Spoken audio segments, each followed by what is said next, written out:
Welcome to my daily class. Today I'm going to be talking about what is a PIP. PIP stands for percentage in points and is simply the smallest price movement a currency pairs can make. Think of it like this: in cash, cents to dollar. So we as a trader, we measure our loss and profit in price changes and it is quoted in PIP. Let's quickly learn how to read a currency pair. Take the EU and USD. The first currency is the base currency. That is what you are buying. The second is the quote currency. That is what you are paying with. So if EUR/USD is trading at 1.1900, the translation is simple. 1 euro costs 1.19 USD. Now, how do we count? For major currency pairs, a PIP is located at the fourth decimal place.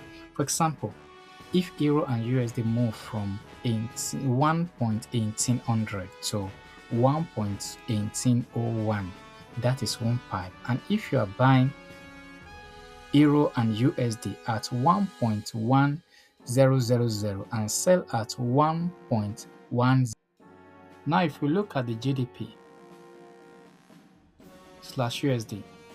the differences is 50.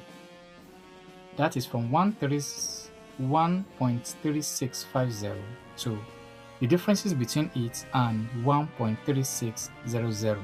That is right there, is 50 pipes move. Easy, right? Yeah, that is good. You get it? So now in the exceptional cases, we have the Japanese yen pairs, which is always in two decimal places, and we have the USD/Japanese yen. You can see we have a difference of 50 pips movements. And also in gold, each movement is always 0.10 move, which is 1 pipes. And also in gold, you can see another one over there. We have 5 pipes movements. To the last part, we have 3 major types of pairs. We have the major, which is always traded the easiest of them all, the euros/USD, the GDP/USD, and the USD/Japanese yen. And we have the minors. The minors are the one that does not involve the USD. And the last one is exotic. With these are the one that are very volatile. You can see the example USD/ZAR, ZAR, and Euro TRY. So those are they are very volatile. It is not advisable. Now, thank you for coming to the end of the class. But before I leave, I will leave you with this.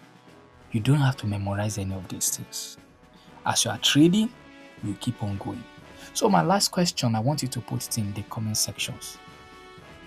Euro/USD, which one is going to be quotes and which one is going to be the base? Thank you very much. Welcome to the end of the class, and I am very happy that you are going to see you next time.